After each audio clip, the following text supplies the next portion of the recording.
Universidad Pedagógica Nacional de Colombia, cuenta con estudios de maestría en educación de la línea de enseñanza de las ciencias por la Universidad Pedagógica Nacional en México. Profesora titular del Cuerpo Académico Educación en Ciencias de la Universidad Pedagógica Nacional de México, profesora de la licenciatura en Psicología Educativa, en la cual participa desde 2009 en el diseño e impartición de cursos de la línea metodológica. En el posgrado de la misma universidad es profesora en la línea de Educación y Ciencias de la Maestría en Desarrollo Educativo y del doctorado en Educación, del cual fue responsable desde el 2014 hasta 2018. Cuenta con el reconocimiento del perfil PRODEP de la Secretaría de Educación Pública y ha sido miembro del Sistema Nacional de Investigadores SNI. Tiene publicaciones e investigaciones en los temas con secciones de epistemológicos de aprendizaje y el uso de las TICs en clase de ciencias, formación de profesores de ciencias y desarrollo curricular desde los modelos de modelización, temas sobre los cuales también ha dirigido tesis de licenciatura, maestría y doctorado. Participa también como conferencista a nivel nacional e internacional. También ha coordinado el grupo de autoras de libros de texto gratuito en 2 reformas, en la reforma curricular de 2017 y en la de 2018. Actualmente es integrante del Comité Directivo del Consejo Mexicano de Investigación Educativa, COMIE, y coordinadora del área temática de educación en campos disciplinares de este mismo consejo.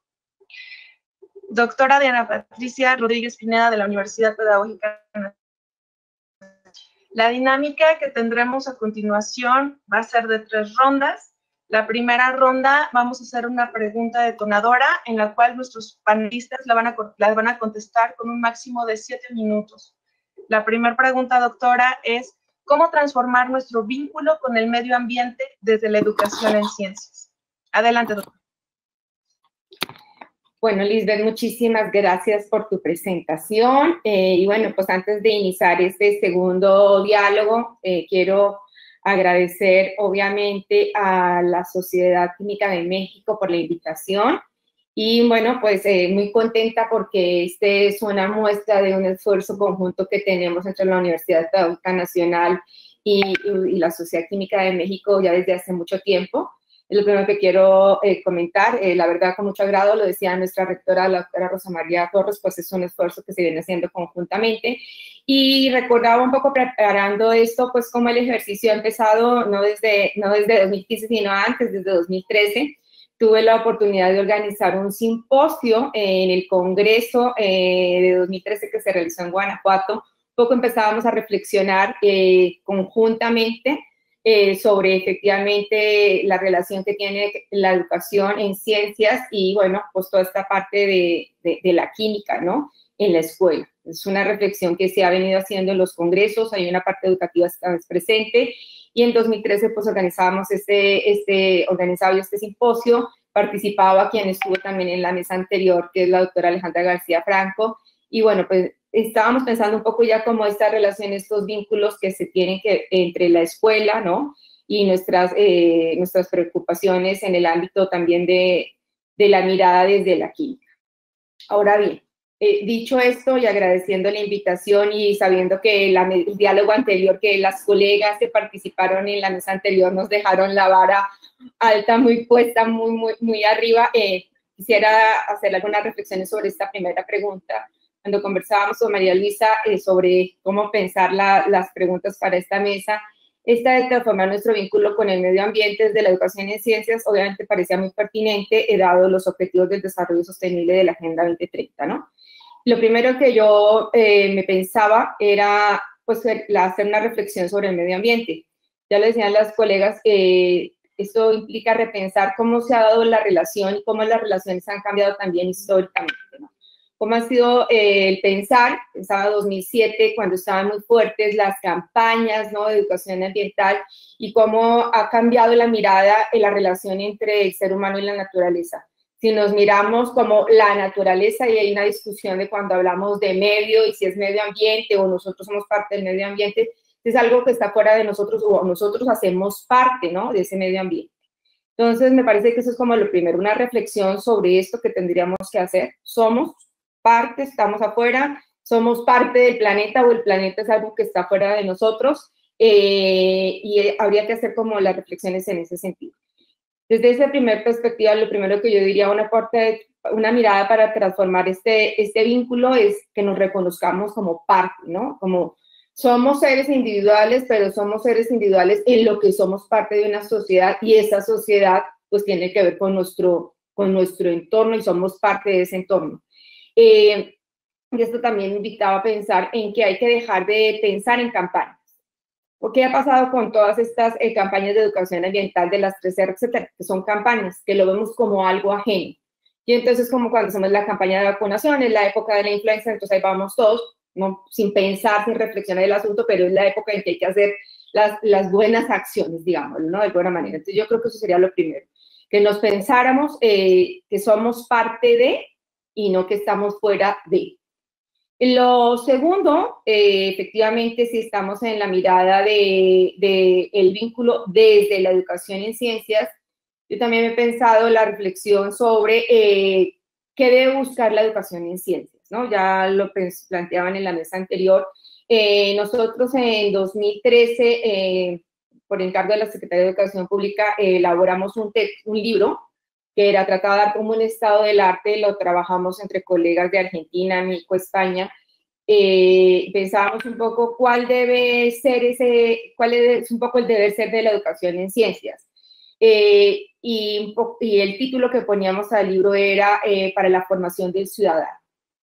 Yo creo que habría que pensar que una mirada para poder pensar en ese vínculo desde la educación en ciencias con el medio ambiente es pensarnos como ciudadanos. Y la educación en ciencias lo que debe buscar es la formación de una ciudadanía responsable donde estemos, ¿no? Una ciudadanía, si estamos en Iztapalapa, si estamos en Sonora, si estamos en Chiapas, si estamos en Aguascalientes, ¿no? Esta ciudadanía, si estamos en el municipio, en donde estemos, es tratar efectivamente de buscar la formación de unos ciudadanos responsables y que podamos entonces finalmente tomar decisiones argumentadas desde la educación en ciencias. Aquí yo he escuchado, y así es polémico el asunto, que algunos han hablado de alfabetización científica.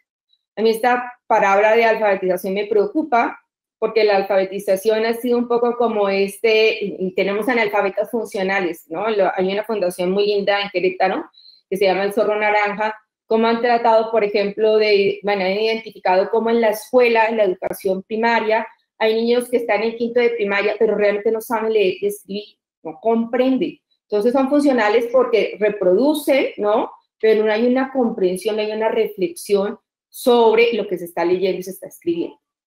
Y lo mismo pasa en la Casa de Educación y Ciencias, ¿no? O sea, podemos repetir que es una reacción química, podemos hablar de la oxidación y repetir, pero ¿qué tanto efectivamente esta reflexión o esta comprensión sobre todos estos procesos que nos permiten explicar fenómenos realmente la tenemos en la educación en ciencias? Entonces yo diría que no es un asunto de alfabetizarnos, ¿no? De reproducir cierta información que incluso pasa no solamente en la educación primaria, en la educación secundaria. Yo tengo estudiantes en la Universidad Pedagógica de Psicología Educativa de Pedagogía y las ciencias pasaron, ¿no? Las ciencias pasaron, pero no quedó nada efectivamente de esa educación en ciencias, particularmente en este caso de la química, que nos permita pensar y que nos permita pensar nuestro medio ambiente. Entonces me parece que ese es un asunto importante, ¿no?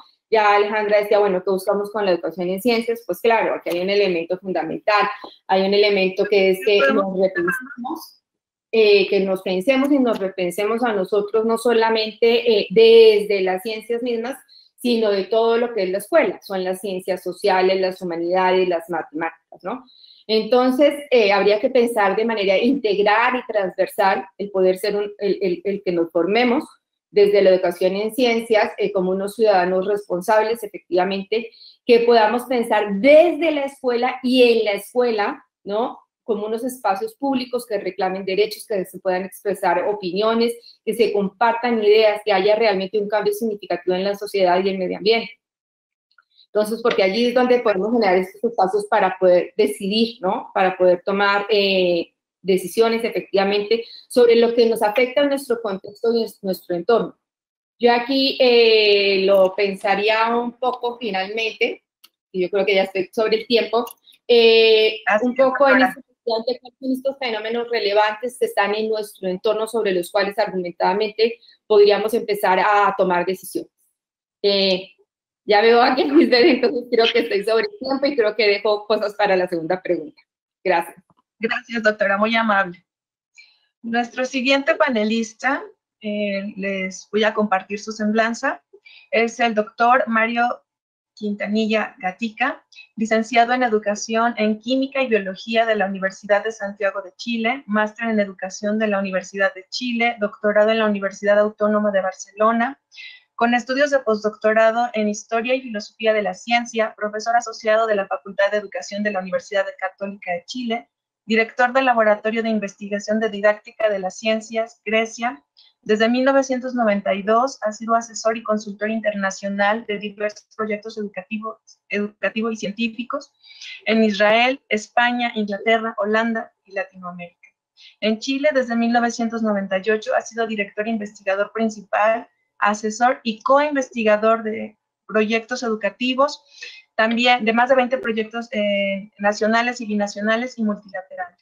Su producción científica es prolífica, incluyen artículos, libros, capítulos y actas de congresos científicos vinculantes. Su línea de investigación, con un enfoque cualitativo, se refieren a la historia de la ciencia, la divulgación y el aprendizaje, al lenguaje científico, discursos y aprendizaje de competencias y pensamiento científico y aprendizaje.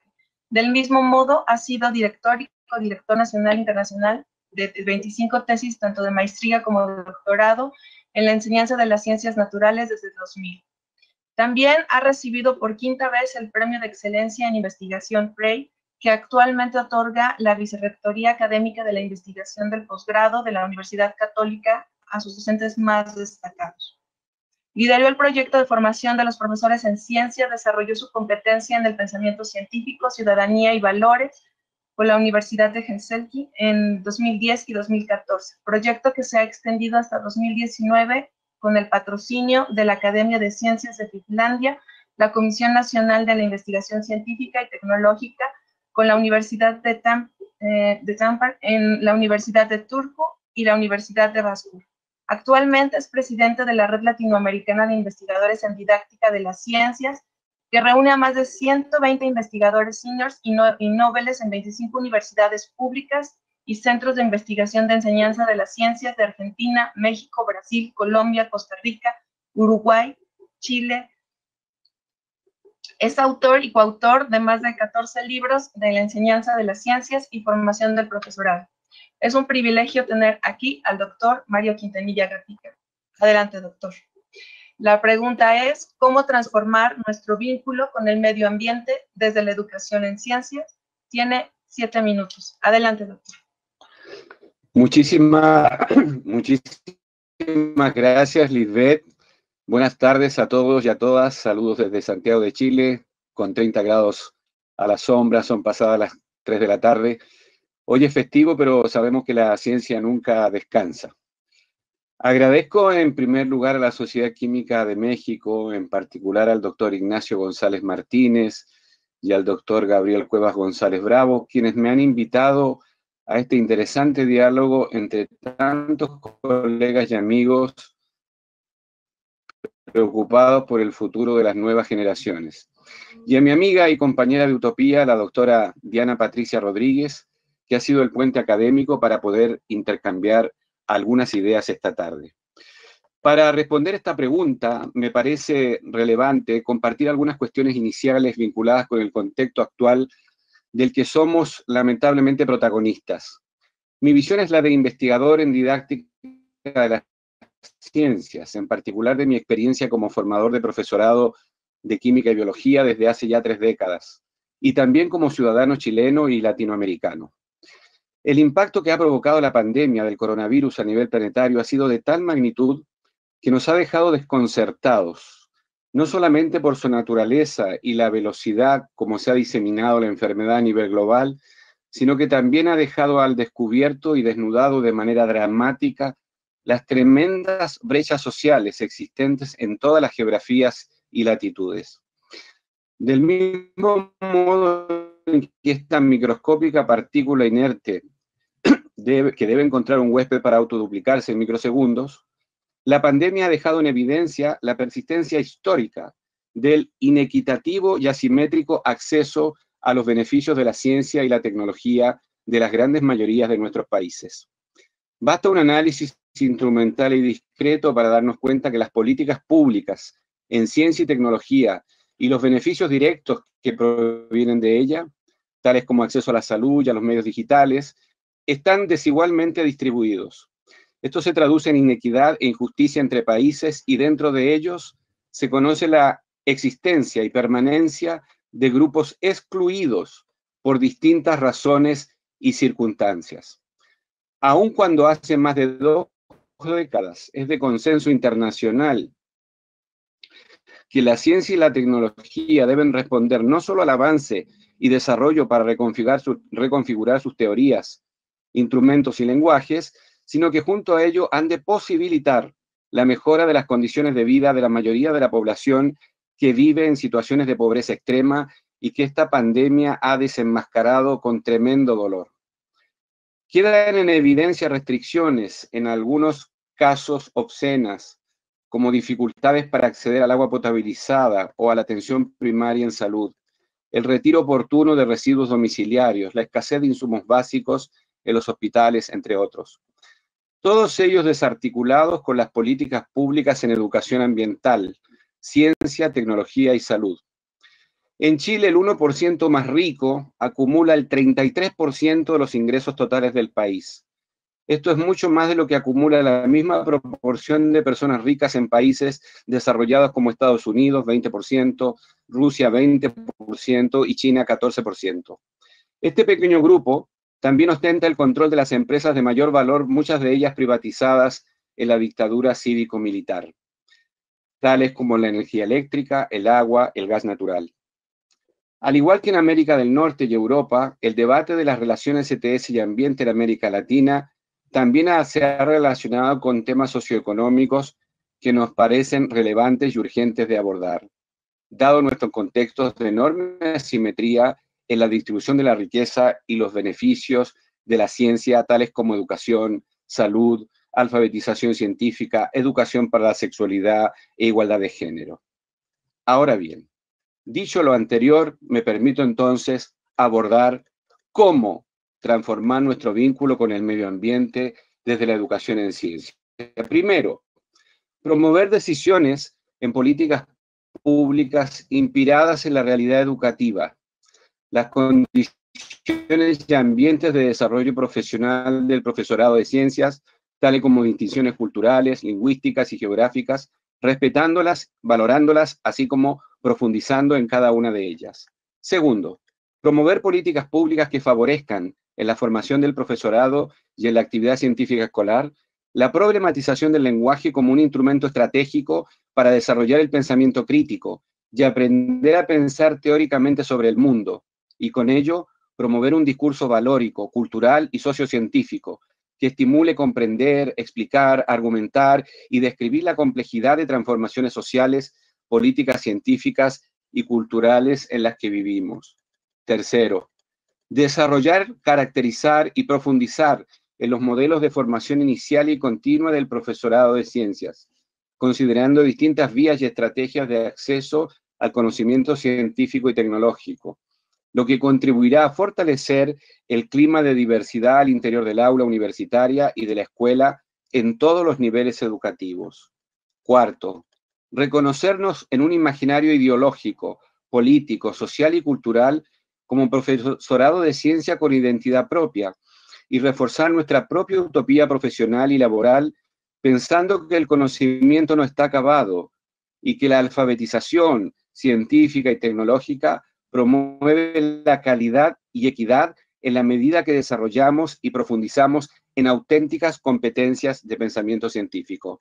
Quinto, generar y potenciar desde las políticas públicas de manera continua y permanente redes y comunidades de aprendizaje profesional que favorezcan intercambios de experiencias interesantes en el ámbito CTS ambiente en escenarios diversos.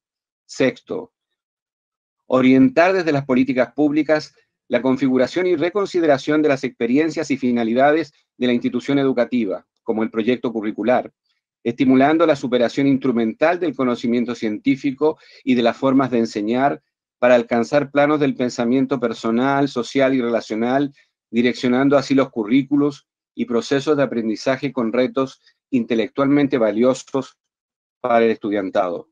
Séptimo, promover desde las políticas públicas la democratización del conocimiento, concebido en un espacio educativo globalizado que permita tanto al profesorado como al estudiantado y comunidad científica estar comunicados permanentemente mediante acciones y decisiones que favorezcan la colaboración y el interés mutuo en articular la ciencia con la cultura, la ciencia con la tecnología, el medio ambiente y la sociedad.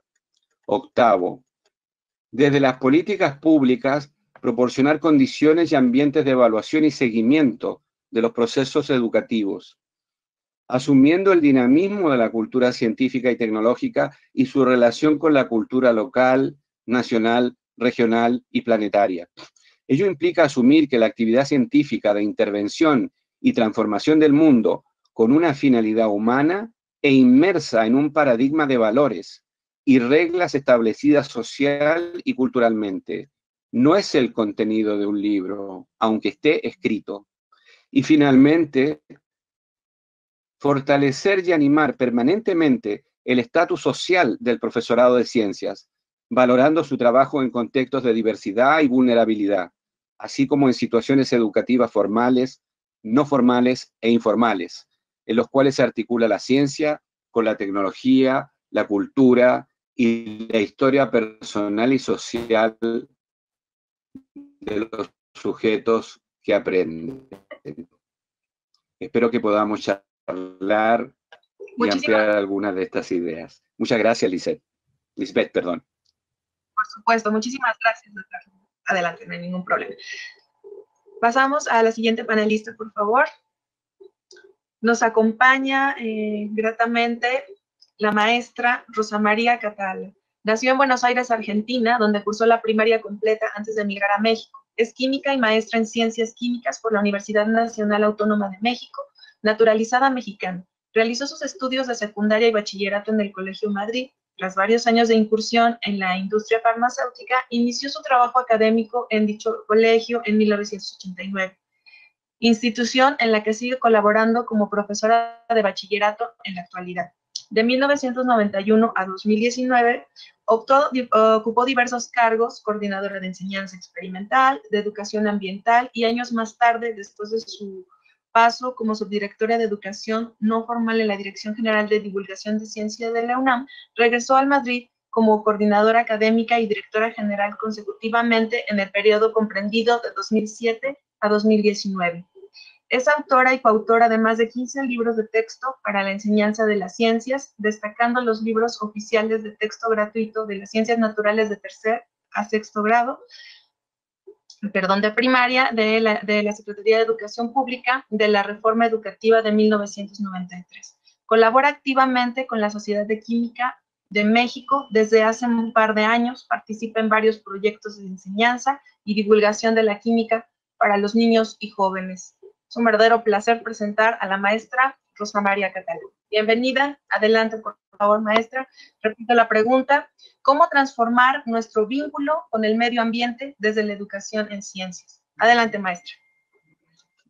¿Qué tal? Buenas tardes a todos. Pues como es lógico, estoy muy agradecida de estar y muy honrada en este foro con personalidades y expertos tan reconocidos en educación. Yo realmente, pues bueno, vengo representando a dos instituciones con las que estoy muy íntimamente ligada, como ya pudieron ver, con el Colegio Madrid, desde donde he sido maestra por más de 30 años, y que afortunadamente y de verdad, o sea, de una manera que hay que decirlo, pues me permite hacer muchas de las cosas que se han dicho aquí. En ese sentido, y también por parte de la Sociedad Química de México, pues vengo representando a las instituciones educativas, pero también a aquellas, ¿no? Y en este caso, pues la Universidad Pedagógica, también una magnífica anfitriona para este evento, que nos permiten llevar estas ideas y esto a más personas, a más profesores y sobre todo pues a este público general que también tiene que involucrarse a través de estos vínculos. Entonces, bueno, dicho lo cual, vengo realmente a sumarme desde una pues humilde visión de cómo los profesores, de cómo los maestros, escuchando y leyendo y viendo todo lo que está pasando a nuestro entorno, tanto natural, ¿no?, causal, y lo que estamos viviendo de tener que tener este evento a distancia lo demuestra, ¿no?, sino también pues todo lo que está ocurriendo a nivel educativo y lo que va variando, ¿no? Ya lo decía Malicha, llevamos más de 30 años, yo inicié mis cursos de química en el colegio y también en la universidad, ya hablando de problemas de contaminación, ya hablando de vínculos con el medio ambiente, ya hablando inclusive unas primeras ideas de sostenibilidad, pero muy lejano de la realidad de las aulas. Lo que vivíamos los profesores antes era, en todo caso, si eso estaba en los libros, y recuerdo con mucho cariño, porque la verdad es que es un libro que utilicé mucho, el KimCom del que se tradujo en México, del American Chemical Society, era este primer intento de llevar, ¿no?, la química sostenible o esta manera en que la química podía resolver problemas del medio ambiente. Pero se quedaba realmente, y porque es un esfuerzo de hace casi 30 años, ¿no?, o más de 30 años, en esta visión, pues claro, de un entorno natural, de un pueblito en Estados Unidos, donde todo pues estaba, todos muy preocupados por la contaminación de los ríos o sea, era un ambiente pues recreado magníficamente, con magníficas estrategias y formas de abordar la química, pero otra vez muy lejano de nuestra realidad y completamente, bueno, pues había que hacer una traducción a los chicos prácticamente de lo que estaba pasando en ese entorno con respecto al nuestro. 30 años después, y con todo lo que se ha dicho, tenemos los profesores, en fin, o sea, los que podemos llevar estas cuestiones de transformación de estos vínculos al aula, yo estoy convencida, no enseñamos lo que sabemos, sino lo que somos, ¿no? O sea, si no estamos convencidos nosotros que las ODS, que el vínculo ambiental, que nuestros estilos de vida y pues evidentemente esta rampante, ¿no?, globalización y neoliberalismo que nos han arrinconado, ¿no?, a que prácticamente ninguna decisión esté en nuestras manos, ¿no?, en términos ambientales, pues hacemos muy difícil ese trabajo, ¿no? O sea, se vuelve realmente ponerle un escenario a lo que nos gusta, digamos, de química ambiental, agua, ¿no?, que siempre es un tema que siempre sale en los programas de química, el aire, algunas cuestiones de minería o algunas cuestiones de ecosistemas, pero finalmente, y como ya bien se decía, ¿no?, los profesores estamos siempre presionados en tiempos para cumplir programas, para que nuestros alumnos estén preparados para la universidad, y se vuelve un ambiente reduccionista, es decir, ok, voy a ver agua, pero realmente lo que me interesa de agua es ver equilibrios de ácido-base, porque eso es lo que tiene que saber el alumno, o tiene que saber que es una mezcla, o tiene que saber concentración. Y siempre perdemos de vista la problematización, esta exploración que se decía que se tenía que tener, que es tan importante, y tenemos que invertir esta situación. Esto se está logrando, o sea, hay esfuerzos pues muy loables en todas partes, y se está entendiendo y se está llevando que la propia sostenibilidad, ¿no? O sea, no solamente la química, sino la sostenibilidad en sí es un cuerpo de aprendizaje del que podemos aprender varias competencias, ¿no? La competencia sistémica, ya lo comentaba la doctora García Franco, pues, mi querida Alejandra, compañera de tantas aventuras, ¿no? La competencia anticipatoria, o sea, tenemos que poder anticipar las situaciones que vienen, no solamente actuar sobre lo que ya está sucediendo, ¿no? Tenemos que hablar de la competencia interpersonal y saber trabajar más en equipo, no solamente los alumnos, sino también los profesores, ¿no? Y hay otra serie de competencias que, bueno, hay muchas referencias que se pueden tomar de la sostenibilidad, que imbricadas con lo que es el pensamiento químico y pensamiento crítico y el pensamiento evidentemente también sistémico, unidos, podemos hacer matrices, ¿no? Matrices en los que el contenido de los programas de química y que es un vínculo natural para los químicos, la educación ambiental y natural siempre van de la mano, ¿no? Igual pasa en ciencias en general, y hacer matrices de qué temáticas pueden estar, digamos, comprendidas y cohesionadas dentro de uno o varios objetivos del desarrollo sostenible.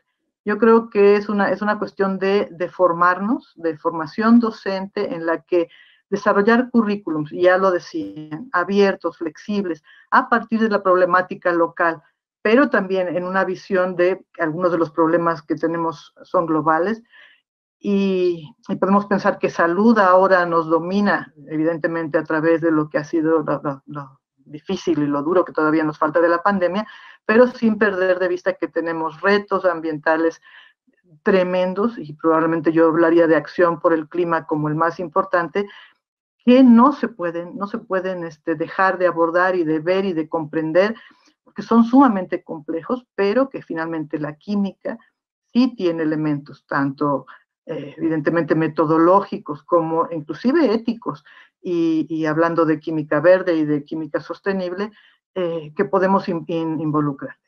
Hay varias experiencias, conozco el caso de una en Galicia, del proyecto Climántica, del que hablaré un poquito más adelante con la otra pregunta, pero que nos llevan finalmente a pensar que hay formas, hay maneras, y que son muy satisfactorias. Que cuando los llevamos a la clase se transforma el ambiente, los chicos participan, los alumnos, y creo que inclusive las familias lo aceptan naturalmente y con muchas ganas de hacer cosas diferentes en el aula. Yo por ahí dejaría mi aportación. Muchas gracias. Pues con esta participación estaríamos concluyendo la parte de la primera pregunta, donde nuestros panelistas nos dejan varios puntos importantes, cómo entender esta transformación del vínculo. ¿Qué debemos de pensar? ¿Qué se pone en la mesa? Bueno, se pone en la mesa la relación del ser humano-naturaleza, la reflexión de si estamos dentro o fuera, y esto, particularmente, si somos parte o no, es lo que posibilita esa movilización, esa parte, ¿no? De ir como modificando ese movimiento en las personas. Pensar en la transformación del vínculo, que debemos reflexionarlo críticamente acerca de la exclusión. Si nosotros pensamos en esta posibilidad del vínculo, por aquí uno de nuestros ponentes nos decía, debemos de reflexionar críticamente acerca de la exclusión, ¿no? Para poder promover políticas públicas críticas, orientadas a la educación, en donde también podamos tener una formación de educación en ese binomio educación, ciencia y ambiente, y es hablar también de la formación de un ciudadano. A eso nos están en este momento encaminando nuestros ponentes. Habría todavía más detalles que decir, pero bueno, eso lo dejaremos hacia la parte del diálogo entre los ponentes y la audiencia. Recuerden, por favor, nuestra audiencia de YouTube, que estamos recuperando sus comentarios, preguntas. Estamos muy atentos y nuestros ponentes están en toda la disposición de contestar sus preguntas. Ahora pasemos a la segunda ronda de nuestro diálogo, que sería nuestra pregunta detonadora: ¿cuáles son y qué tipos de saberes se requieren en la escuela para atender el desafío del desarrollo sostenible? Ahora invito al doctor Mario Quintanilla Gatica, que sea quien nos conteste por esta segunda ronda, esta pregunta. Doctor, tiene un máximo de 7 minutos, por favor. Gracias. Se escucha bien, supongo, ¿no? Porque, bueno, de la misma manera en que abordé la pregunta anterior, me parecen relevantes algunas consideraciones previas. La globalización, como se ha venido comentando de manera directa o indirecta, ¿no? Y los avances en ciencia y tecnología demandan, como nunca, la construcción de una visión informada sobre aspectos y saberes sociocientíficos relevantes para la ciudadanía. En Chile, los resultados de la última encuesta sobre educación, ciencia y ciudadanía nos deja en evidencia que la ciudadanía tiene actitudes heterogéneas en cuanto a niveles de información sobre diversos conocimientos, saberes especializados y temas, debido principalmente a diferencias relacionadas con variables sociodemográficas asociadas a la zona, nivel educativo, profesión, actividad y género, en desmedro de los niveles menos favorecidos que no las tienen. Esta preocupación se refleja en el concepto también bastante polémico de cultura científica, popularización de la ciencia, alfabetización científica y comprensión pública de la ciencia. Todos ellos pretenden estimular, a través de prácticas coherentes con el contexto sociocultural, actitudes informadas sobre aspectos fundamentales de la ciencia que promuevan en la ciudadanía mejores decisiones y superar así la subvaloración y el interés de los saberes especializados de la ciencia en el impacto del conocimiento científico en la vida personal y social. Pensar con teoría, experimentar, reflexionar cómo se aborda una pregunta científica, cómo se resuelve un problema y el sentido que tiene la construcción del conocimiento científico en la vida cotidiana son tareas habituales de la ciencia que se han de enseñar a aprender a profesores y estudiantes. Naturaleza, sociedad y pensamiento configuran una unidad virtuosa, la unidad en la diferencia de cosmovisiones que desde el pasado más remoto nos lleva a buscar el espejo holístico de varios mundos. Ello requiere y exige métodos, lenguajes y modelos teóricos de la ciencia que faciliten promover en la formación inicial y continua del profesorado, así como en el aprendizaje en la escuela y en las universidades, la generación de explicaciones estructurales de la ciencia, hoy en un mundo complejo en permanente transformación. La historia y la filosofía de la ciencia como saberes estructurantes revitalizan los nuevos aportes del conocimiento científico, donde otro tipo de inteligencia participa a través de modernas tecnologías y saberes en la formación del profesorado y en la escuela, tales como las competencias digitales, las fuentes y objetos materiales, acervos culturales específicos de nuestros ancestros, cultura popular, herbolaria, prensa, literatura, pintura, entre otros, y vistos desde una perspectiva no solo eurocéntrica, sino que con la mirada propia de nuestra cultura latinoamericana. Todos ellos se convierten y se reconfiguran para conformar un arsenal facilitador en el robustecimiento de la ciencia, gracias a la naturaleza de la ciencia, la historia y la filosofía de la ciencia, los saberes competenciales, lenguajes, modelos teóricos sobre la evaluación, la enseñanza y el aprendizaje, tecnociencia, historia de la educación científica en nuestros países y en la región. Algunas propuestas que me parecen interesantes, por cierto incompletas e inacabadas, para atender al desafío de nuevos saberes para este desafío del desarrollo sostenible. Química y alimentación, química y economía para el calentamiento global, química y salud, atendiendo a las nuevas y emergentes enfermedades, química y agroindustria, química y ambiente, contaminación de los mares y del aire, química y energía, química y derechos humanos, química y arte, química y resistencia de materiales, historia de la química. Todos ellos enfatizando, por cierto, desde una mirada siempre incompleta e inacabada, los tres pilares en que se enfrenta un científico para resolver un problema: mejorar las representaciones y los marcos teóricos, su pensamiento; promover habilidades cognitivo-lingüísticas, su lenguaje; y ajustar los métodos e instrumentos y recursos de la ciencia, la experiencia y la actividad. Ello implicará, de manera natural, junto a otros saberes tan relevantes y necesarios, acompañar y orientar al estudiantado y al profesorado, por cierto, en formación o en ejercicio, y enseñarle a valorar lo cierto, lo bueno, lo bello, lo valioso del conocimiento científico y tecnológico para intervenir y transformar la realidad en la medida que se articula con la cultura de una ciencia para la ciudadanía y para un desarrollo sostenible. Conectar la clase de ciencia con los valores, lenguajes, cultura y problemas científicos y tecnológicos de nuestra época, en un mundo globalizado y complejo, con la finalidad de reestructurar o bien reconfigurar, reajustar los conocimientos y saberes científico-tecnológicos emergentes, para que estudiantado y profesorado se planteen nuevas finalidades de enseñanza, evaluación y aprendizaje, articulándolos con la cultura, el medio ambiente y problemas sociocientíficos relevantes. Imaginar la clase de ciencia como un foro de discusión permanente, donde además de los saberes y los conocimientos especializados, se reconoce que el lenguaje es un problema conectado a emociones y por tanto las ideas de la ciencia pueden expresarse o comunicarse de diversas formas, de manera escrita, digital, multimodal, verbal, gráfica, pictórica, mostrando así al estudiantado las conexiones virtuosas que existen entre las diversas disciplinas, entre la ciencia, la tecnología, el ambiente, la comunicación y la cultura.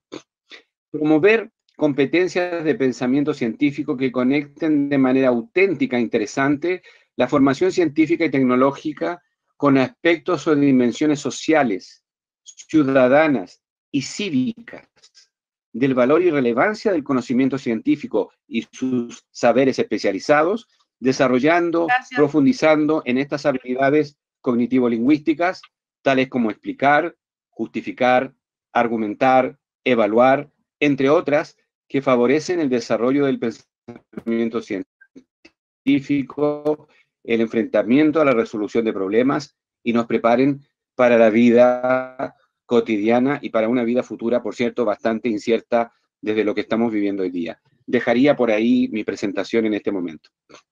Muchas gracias, Lisbeth. Muchísimas gracias, doctor Mario. Muchísimas gracias. Ahora pasamos, por favor, con la doctora, con la maestra, perdón, Rosa María Catala. La misma pregunta. ¿Cuáles y qué tipos de saberes se requieren en la escuela para atender el desafío del desarrollo sostenible? Adelante, maestra.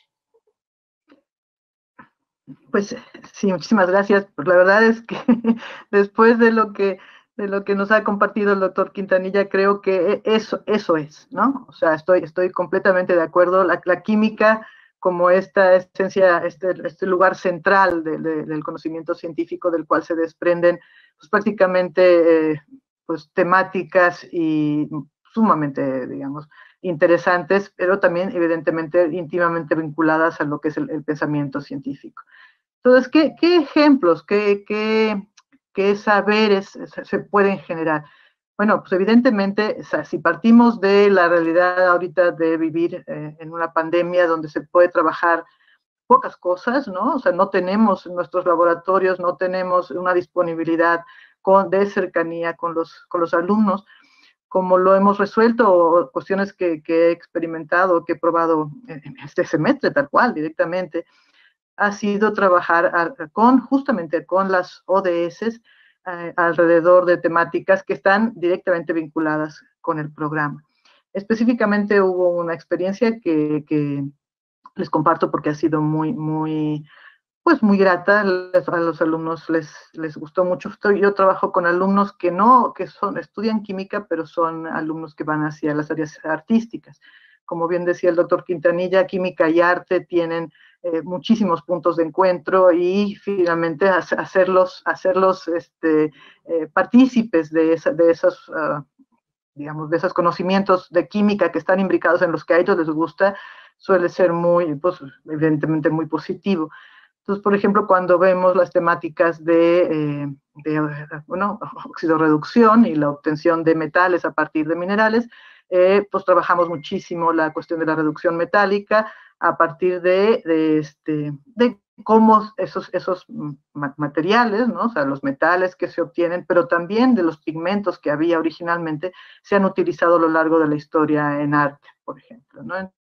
Entonces, esa investigación que hacen, esa compenetración que hay entre lo que tienen que aprender de química con lo que realmente les significa, ¿no? Tiene un gran cambio dentro del ambiente del aula y que termina, por ejemplo, en esta secuencia que podríamos haber, bueno, que diseñamos y que probamos, en un debate, ¿no? En un debate sobre lo que es la minería, lo que ha sido históricamente la minería en México. De hecho, a partir de los problemas de mineros en el siglo pasado, pues arranca la Revolución Mexicana, uno de los muchos, ¿no? Pero finalmente Cananea es un disparador, y los chicos, evidentemente, que se dedican o que van más hacia la parte humanística y artística, encuentran en este tipo de actividades de debate, de ubicarse no solamente en lo que fue históricamente la minería, sino de cómo actualmente sigue siendo un problema no solamente social, sino ambiental, y evidentemente, bueno, en una política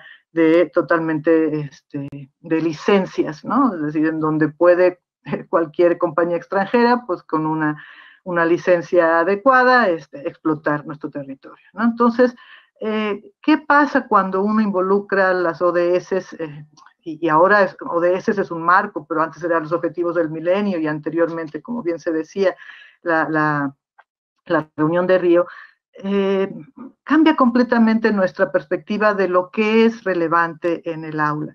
Es importantísimo que haya un conocimiento y un aprendizaje de la química, pero cuando va mediado a través de la emoción y de la importancia que se le da no solamente a los aspectos evidentemente científicos o tecnocientíficos, sino también éticos y también económicos, ¿no? Pues hay una búsqueda de información más activa, hay una búsqueda de actividad experimental más pues como podríamos decir, más cercana a las necesidades o a los gustos o a las preferencias de los estudiantes. Y me estoy refiriendo evidentemente a un entorno pues, urbano, ¿no? De muchachos y chicas a las que hay que ponerles a veces la situación problemática en los ojos porque sus realidades no son así, o no hay una lupa académica y curricular que les abra los ojos a su propia realidad. Ese es un ejemplo, y hay otros, o sea, también después en una segunda unidad trabajamos con proceso Haber para todo lo que fue alrededor de hambre cero y cambio climático, ¿no? Y vida submarina. Los pusimos juntos, ¿por qué? Pues porque finalmente, ¿no? Proceso Haber, un proceso sin el cual no, es imposible, ¿no? Pensar hoy en día contar con alimentos para una población creciente, ¿no? O sea, que tiene sus pros, sus contras. ¿Por qué los fertilizantes NPK químicos o por qué contra los fertilizantes orgánicos, ¿no? Finalmente aportan químicamente esos elementos que se requieren para que crezcan las plantas, pueden venir de diferentes fuentes, ¿no?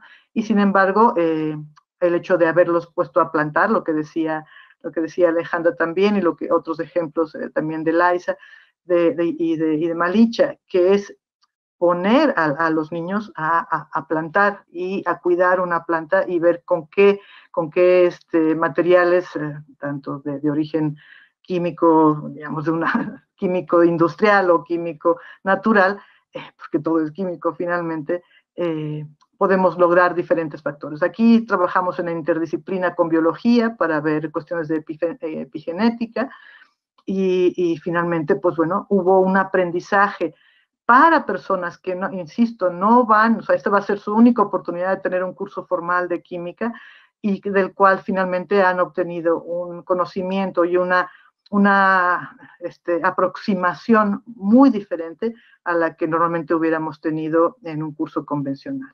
Yo creo que se gana mucho más así y que es la forma en la que tenemos que seguir trabajando en nuestras aulas con estos currículos abiertos y cierro con ejemplos de otros países donde finalmente las currículas se hacen en función de la necesidad de la comunidad. Comunidades pesqueras en España, por ejemplo, un ejemplo es el proyecto Climántica, los invito a que lo conozcan, tiene su página. Algo que nos puede inspirar también a hacer cosas equivalentes en nuestro país. Gracias, maestra. Muchas gracias.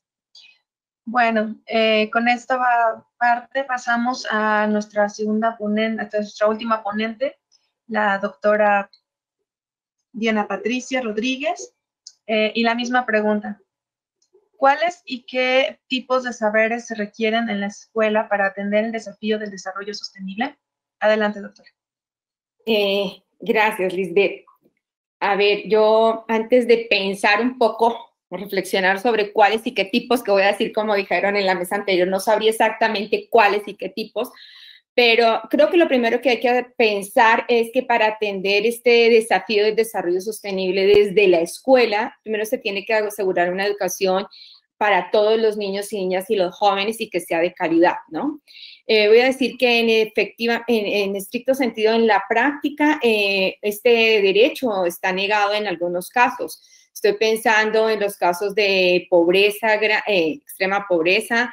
En México no sucede tanto que haya una situación de guerra, ¿no? Como lo pudimos vivir en Colombia durante tantos años, pero sí hay situaciones de conflicto. Yo pensaría en estos chicos que están migrando, los que están en el norte del país, ¿no? O sea, que tienen que salir de la escuela. Yo quería recuperar un poco lo que decía Rosa María, porque a veces nos perdemos la única oportunidad de que nuestros niños o jóvenes estén en un curso de ciencias o de química.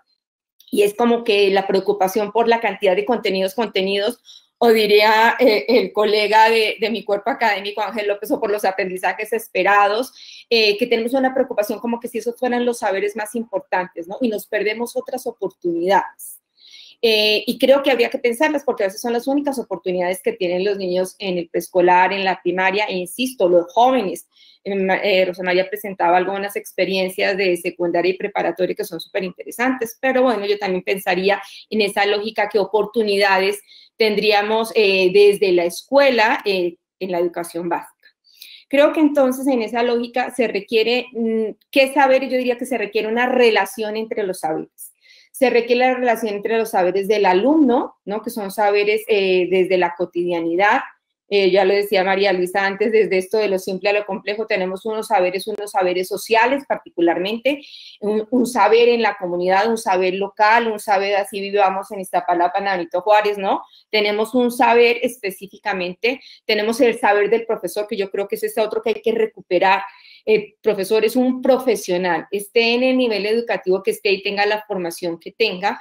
Ayer leía yo un artículo donde decían que había bajado el interés por estudiar carreras para profesor y hablaban de la pedagógica. Yo decía, bueno, es que la Universidad Pedagógica Nacional por Derecho Constitucional no es una institución formadora de educadores, de profesores, pero hay muchos de nuestros egresados que trabajan en la educación primaria, en el preescolar, en secundaria tenemos gente que tiene formación en química, QFB, etcétera.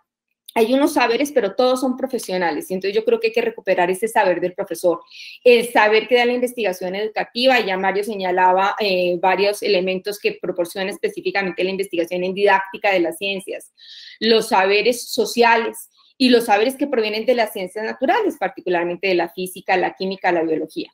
Y otros saberes que voy a decir que no son naturales. La escritura no es un saber natural, por eso nos enseñan a leer y a escribir, ¿no? Porque no es algo tan natural, es algo que aprendemos, pero que es un eje rector y transversal, ya lo planteaba Alejandra en la mesa pasada, ¿no? O sea, cómo tendríamos que recuperar todos esos elementos, y yo diría lo que tendríamos que recuperar esos saberes que se requieren en la escuela, son unos saberes que se vayan construyendo y que sean de alguna manera transversales.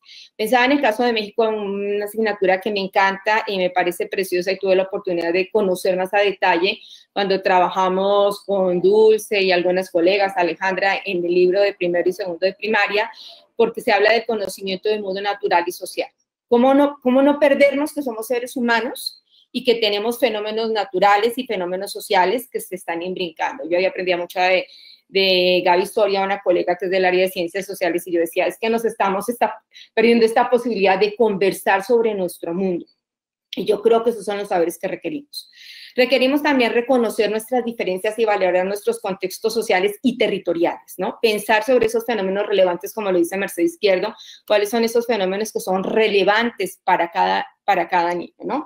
Me queda claro que, no sé, aquí no tenemos en el centro de la ciudad los cocos, pero si estamos en la playa, los cocos son muy importantes. Entonces, pensar si el coco se oxida o no se oxida la manzana o no se oxida la manzana, yo creo que estos contextos son fundamentales. También implica eso, saber expresar nuestros modelos explicativos sobre el mundo y dar la oportunidad desde el profesorado a que los niños, y yo digo de todos los niveles, puedan expresar, ¿no? Reconocer que tienen unos modelos para explicar los fenómenos. Hay unos modelos que se construyen en la educación universitaria. A veces solamente, insisto, se recita, pero no se construyen esos modelos. Y ya lo decía Mario, efectivamente, que posibilite el desarrollar esas habilidades cognitivo-lingüísticas, ¿no? Que no sea solamente contar y contar, sino que sea describir, explicar, argumentar. Y esto se requiere tanto en la educación básica, desde nuestros infantes, desde la educación preescolar, la educación media y la educación superior, ¿no? Saber es que nos permitan tomar decisiones argumentadas.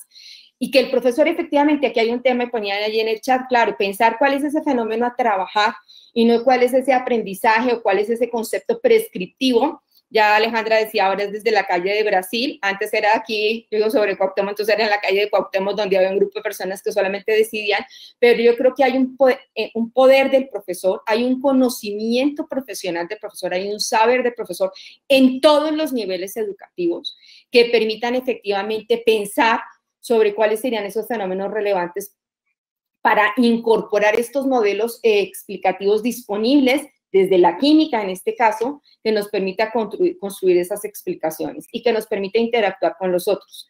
Aquí en mi último minuto tuvimos ahora una experiencia justamente en esta época de COVID con una colega, Carmen Ursúa, trabajábamos con estudiantes universitarios sobre cómo habían vivido, ¿no? Cuál era su perspectiva del aprendizaje en este momento, en este contexto de pandemia, y nos llamaba mucho la atención efectivamente cuál era su reflexión sobre qué significa la ciencia, efectivamente, y si es un asunto acabado, absoluto, prescriptivo, o cómo podemos efectivamente con esto que nos proporcionan los modelos de química, de la biología, poder intervenir y argumentar en el mundo, ¿no? Nos llamaba la atención efectivamente que sigue estando de fondo, y yo diría también un saber sobre cuál visión de ciencia tenemos, ¿no? Si es algo absoluto, acabado, prescriptivo, o si es algo que podemos construir, porque hay actividad científica en la escuela. En la universidad también hay actividad científica escolar universitaria. Entonces, me parece que estos serían elementos que yo dejaría aquí y, como decía Rosa María, claro, desde el saber del profesor, ¿no? De secundaria, pero también el de primaria, el de preescolar, yo creo que habría mucho que decir sobre lo que se requiere desde la escuela para atender este desafío del desarrollo sostenible.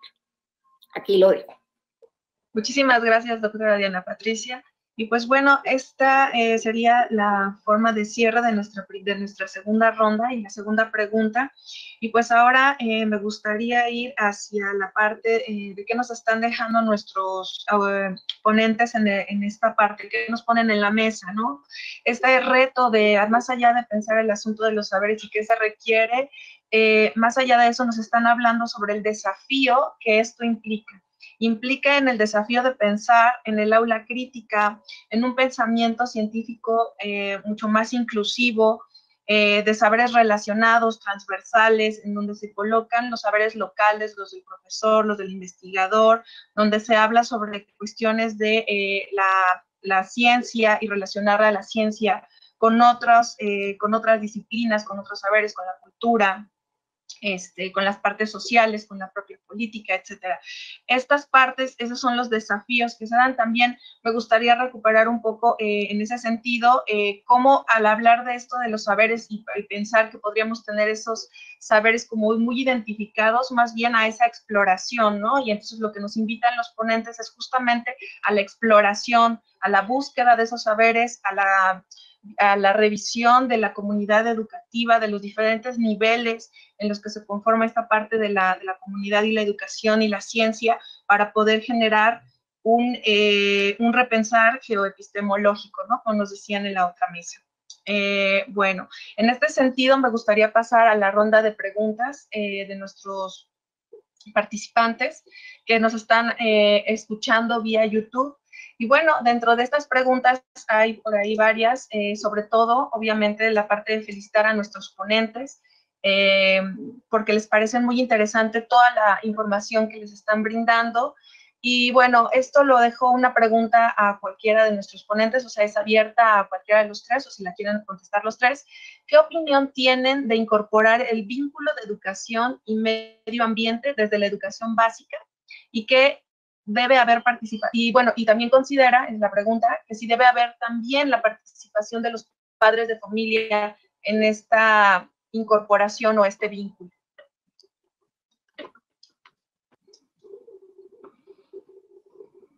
Esta pregunta nos la hacen desde México, de la delegación Iztapalapa. Bueno, pues si quieren yo me aventuro con una primera respuesta, y yo sé que los colegas tienen mucho más que decir al respecto, desde las experiencias Rosa María en la escuela cotidianamente en secundaria y preparatoria, y pues María en la formación de profesores, ¿no? Yo diría que obviamente, sin duda, tiene que haber o que se tiene que construir ese vínculo desde la escuela, y yo reitero un poco la reflexión que ya se planteaba desde la mesa anterior, que la planteaban Laisa, María Elisa, Alejandra y ahora los colegas, y yo un poco al principio, de primero que entendemos por el medio ambiente, ¿no? Si nos entendemos como un agente lejano, y no reconocemos como el otro, ¿no? El medio ambiente somos nosotros que estamos aquí, que hacemos parte, que tenemos un vínculo, que desafortunadamente en este momento, justamente por esta cuestión de pandemia, estos vínculos se dan en interacciones virtuales, pero cómo esto efectivamente está hablando de nuestro ambiente, ¿no? De quiénes somos, cómo somos, y por supuesto aquí hay una participación fundamental de los padres de familia. Yo aquí lo pensaba un poco anoche que veía en repetición los programas de Aprende en Casa, por ejemplo, ¿no? Que tenemos en el caso de México, que tenemos estos programas de Aprende en Casa, como aquí efectivamente hay una participación y hay un reconocimiento del vínculo que tenemos con la familia, ¿no? No solo con los padres de familia, yo ahí aclararía un poco, ¿no? Y precisaría que tenemos con la familia, porque quienes estamos en el proceso educativo en la familia también somos los abuelos, ya lo decían, los tipos de familias que tenemos, ¿no? Me acordaba una canción de un programa de dibujos animados de Barney, ¿no? Yo vivo, somos la abuelita y la niña, o sea, aquí hay una construcción de familia que también tiene que hablar de nuestro ambiente, de cómo esa familia se está vinculando con la escuela y cómo tenemos que educar también efectivamente a la familia. Esto no se veía antes, ¿no? Y las escuelas han luchado mucho con esto de escuelas para padres, pero a veces no es la escuela para padres, yo diría que es la escuela para la familia. Entonces aquí hay un vínculo fundamental entre la escuela, la familia, la sociedad y el reconocernos parte de, donde esto es un compromiso ahora sí que de todos, ¿no? Yo lo dejaría ahí para mis colegas. Gracias, doctora Diana. Adelante, maestra Rosa María. Retomo acá. Sí, pues efectivamente, Diana, sí, los estilos de familia y los estilos de comunidad, ¿no? Que tenemos tan diversos en nuestros países, no hablaría nada más de México, evidentemente, desde el Río Bravo hasta Ushuaia, hablando de Argentina y el sur de Chile. ¿Qué pasa con nuestras familias? Claro que valoran, claro que valoran lo que sucede en la escuela, y a veces hasta lo hipervaloran en el sentido de que disminuye, digamos, le dan menos importancia al saber local, al saber de la familia, al saber de la comunidad. Muchas veces nos enfrentamos, bueno, aquí hablo de experiencias de alfabetización que tiene, por ejemplo, la escuela con programas, ¿no? Donde llegamos a comunidades donde justamente el entorno familiar y el entorno de la comunidad se pliega a esta pues que los jóvenes realmente sienten que no tiene caso continuar con el saber local. O sea, que es mucho más importante, ¿no? Insertarse, saber inglés y saber algo de tecnología y de computación para poder salir de la región y emigrar a la ciudad y tener un trabajo estable, en fin. Digamos que encontrar el valor, ¿no? Y a reenseñar el valor digamos, de lo que es nuestro conocimiento natural y de los pueblos bueno, originarios y de las comunidades indígenas y rurales del país, está costando, porque muchas veces desde la misma percepción de la ciencia que hemos aprendido nosotros y que, entre comillas, vendemos, ¿no? Es este lugar pues, complejo, ¿no? Que requiere de lenguajes, que requiere de pensamiento abstracto, que requiere de modelos, y donde finalmente, ¿no? O sea, toda esta construcción requiere de un tiempo, requiere de una formación, requiere de un diálogo y requiere de poner a muchos sectores juntos. Yo creo que justo ese tipo de eventos y justo las universidades y los centros de investigación son espacios ideales, ¿no? Para volver a reencontrarnos con ese saber, digamos, pues, comunitario, ¿no? Y ponerlos juntos, porque la experiencia, ¿no? de la gente que vive en el campo, la experiencia de zonas de transición, la experiencia de la persona que trabaja en una fábrica o del quien trabaja inclusive a nivel doméstico, ¿no? Es muy recuperable, hay química, yo hablo desde la química, ¿no? Hay química en todos, hay química en cómo se limpia, hay química en cómo se cocina, hay química en cómo se cuida una mascota o un animal, o cómo se construye un aparato o o cómo se arregla un coche, ¿no? Entonces, creo que justamente para hablar de ODS, de inclusión y de atesoramiento, ¿no? De lo que es el entorno familiar con el entorno escolar, tenemos que sentarnos, ¿no? Y tenemos que apreciarnos mutuamente y dejar de descalificarnos en esta cuestión que decía antes Malicha, ¿no? O sea, ese papá que viene solamente a decir mi niño no está contento y no aprende, ¿no? O ese maestro que dice tú no te metas porque yo sé lo que hago, ¿no? O sea, creo que sí tiene que haber más espacios para ampliar nuestro conocimiento de cada uno de estos entornos, ¿no? Y saber qué parte le toca a la cuestión científica, pero evidentemente también, pues, y mucho más, valorar lo que somos como personas y lo que tenemos que aportar en esta apertura anticipatoria a lo que viene si no atendemos con ciencia y con buena ciencia y con buenas prácticas el futuro de las nuevas generaciones, ¿no? Doctor Mario.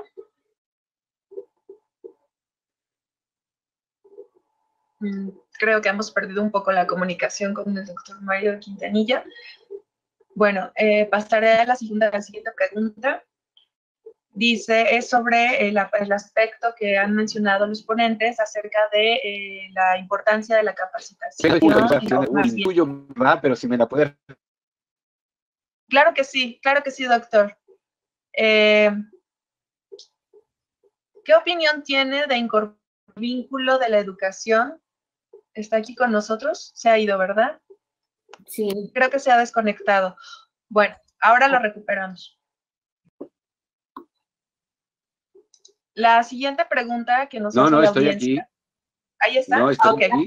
Yo creo. Estoy aquí. Ahí está. Perfecto, doctor.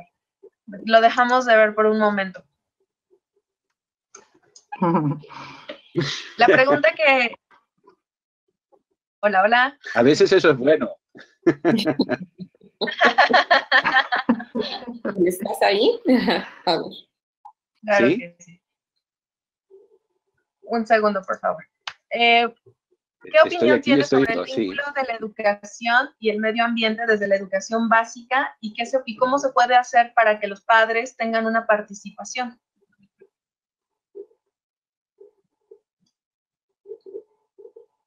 No estaba lejos de lo que estaban analizando mis talentosas e inteligentes colegas ahí. Yo quiero insistir en esta idea de que la educación está instalada en un marco de valores. En un marco de valores que además tiene un registro emocional y cultural muy potente. Entonces, la perspectiva de construir y de tejer un vínculo entre la familia y la escuela como una estructura comunitaria, implica también asumir que estamos en un entorno, en un modelo de sociedad que es beligerante. Eso de nuestra América Latina, ¿verdad? Hay interfaces que son muy, diríamos, genuinas y que requieren de un tratamiento muy especial entre la familia, la comunidad y la escuela. Ya lo decía muy bien Rosa María y también lo comentaba Diana, ¿no? El tema de la inclusión y de la vulnerabilidad, aunque tenga mucha discusión teórica y pueda ser muy controversial, es muy diferente en nuestra América Latina, en ese vínculo entre lo que es la valoración del ambiente, la valoración de la escuela por la familia y lo que ocurre, por ejemplo, en los países escandinavos.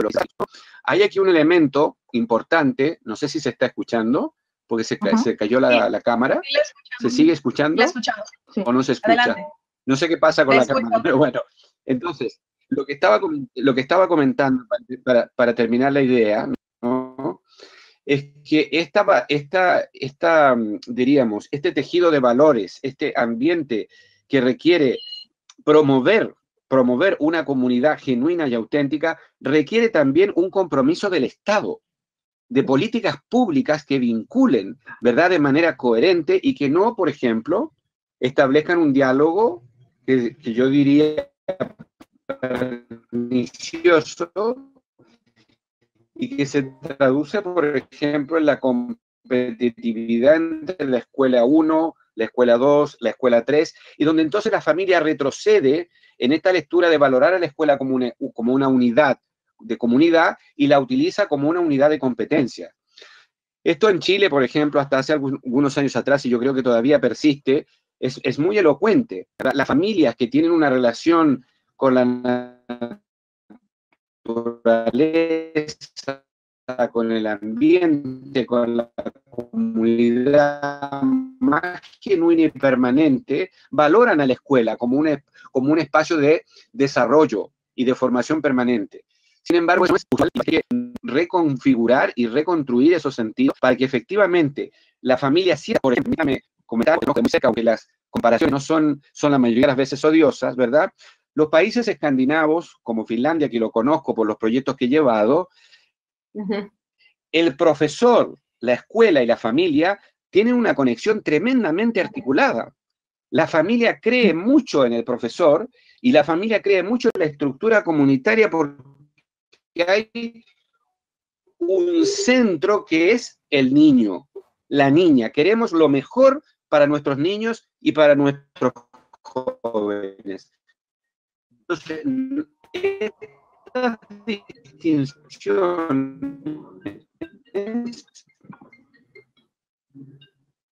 estas relaciones, familia, comunidad, escuela primaria, medio ambiente, requieren, desde mi perspectiva, un eje que permita justamente promover estas relaciones auténticamente genuinas. No sé qué pasa con la cámara, si no me quieren ver no pasa nada, pero es importante que me escuchen. Doctor, me están avisando las organizadoras que le han desconectado la cámara porque hay un retroceso en su audio, entonces esto está tratando de mejorarlo, por eso es que han desconectado la cámara. ¿Ok? Perfecto. Bueno, la siguiente pregunta es, ¿cómo podemos capacitar al docente para crear este vínculo con el medio ambiente y que por ende él después pueda transmitirlo a sus estudiantes? Me parece una pregunta muy interesante. ¿Alguien quiere tomar la palabra? Rosa María, ¿quieres empezar o...? Pues, a ver, sí, claro, con mucho gusto. Pues, adelante, María, adelante. Los profesores tenemos en ese sentido que formarnos continuamente, ¿no? O sea, tanto a nivel, creo que local, nacional e internacional, pues eso es una profesión que no se detiene, ¿no? Y que tiene evidentemente todas estas características que se decían hace un momento, que decía Mario, ¿no? Muy claramente, o sea, tenemos que tener toda la perspectiva tanto de conocimiento de las asignaturas, de la didáctica, de las estrategias con las que se van cambiando, todas estas cuestiones también éticas y de inclusión que han ido modificándose a lo largo del tiempo. Ya esta visión de que los alumnos pues, están al centro, ¿no? O sea, en el proceso y vamos por ellos, ¿no? Y todo eso, bueno, pues nos ha llevado de pasar de enseñar química hace 30 años, como solamente química y ya está, ¿no? A todo lo que hacemos ahora. Evidentemente, una de las más recientes y más importantes, digamos, esquemas de formación son estos en los que finalmente, pues, trabajamos a nivel colaborativo, ¿no? O sea, tenemos procesos, por ejemplo, puedo hablar de la experiencia del colegio, en donde hemos generado estas comunidades de aprendizaje, ¿no? Comunidades de aprendizaje en donde finalmente los profesores formamos una entidad en la que, pues bueno, vamos tanto vertical como transversalmente construyendo aquello que pensamos, ¿no? Los aprendizajes esperados y los indicadores de desempeño. No los perdemos de vista, por supuesto, pero tienen que ser pocos, tienen que ser muy válidos, digamos, muy fuertes, que tienen que tener esta capacidad de que se construya sobre ellos y, evidentemente, pues ubicar el nivel y las capacidades de los alumnos. Dicho esto, pues ahí podemos meter cualquier corriente y cualquier, claro, que sea valiosa y que haya probado ser eficiente, pero por ejemplo, bueno, pues pensando en la enseñanza ambiciosa de la ciencia, que es una de las que conozco, o Ambitious Science Teaching en Estados Unidos, nos la enseñó, de hecho, Vicente Talanquer, que evidentemente también lo conocemos mucho en nuestros sistemas de enseñanza de la química, o STEM, ¿no? Esta nueva aproximación de Science, Technology, ingeniería y matemáticas, para decirlo pronto y en español. O sea, todas tienen su parte que se puede aprovechar y todas tienen sus dimensiones valiosas para la formación. Lo que importa aquí es, primero que nada, pues, bueno, definir qué queremos, ¿no? O sea, qué se va a enseñar, en qué contexto, y creo que las ODS están siendo, bueno, un parteaguas, ¿no? En el sentido de que sí nos enriquecen muchísimo y nos dan esta posibilidad de exploración, de investigación, de búsqueda de relaciones de causa-efecto, de sistemas, ¿no? O sea, todo eso que quisiéramos que un profesor, quisiéramos tenerlo nosotros y dominarlo, ¿no? En el aula, para luego construirlo junto con los alumnos. Entonces, yo creo que estas comunidades de aprendizaje lo que nos llevan es a desarrollar estas estrategias con estos indicadores que, insisto, no tienen que ser muchos, ¿no? Luego ponerlo en práctica y, pues, evidentemente, de la experiencia que tengamos, de lo que se aprende, tanto los alumnos como nosotros, iterar, ¿no? O sea, mejorar esa práctica y no dejar, o sea, la formación en esta cuestión de, pues yo tomé el curso y ya terminé, ¿no? O sea, finalmente, yo creo que lo más importante en una formación para este tipo de aprendizajes o cualquier otro es formar esta comunidad, la fuerza de la colaboración de la academia, ¿no? Junto con otras o multinivel, ¿no? O sea, también lo vertical es muy importante. Y pues buscar espacios en donde la primaria dialogue con el preescolar y dialoguen con la secundaria, dialoguen con el bachillerato y con la universidad, porque nuestros sistemas educativos, pues sabemos que están siempre fragmentados y si no divorciados, pues se conocen poco, ¿no? Entonces creo que estos eventos en donde podemos coincidir profesores de diferentes niveles son importantísimos. Muchas gracias, maestra. A ver, yo María Catala, doctora Diana. Sí, gracias, Lisbeth. A ver, yo quería recuperar en torno a la pregunta un poco lo que ya planteaba Rosa María. Nosotros en la universidad tuvimos un proyecto durante un año, pero ahora sí que por falta de tiempo y de que hay que atender tantas cosas, pero fue un proyecto muy lindo porque trabajamos en términos de comunidades de desarrollo profesional docente.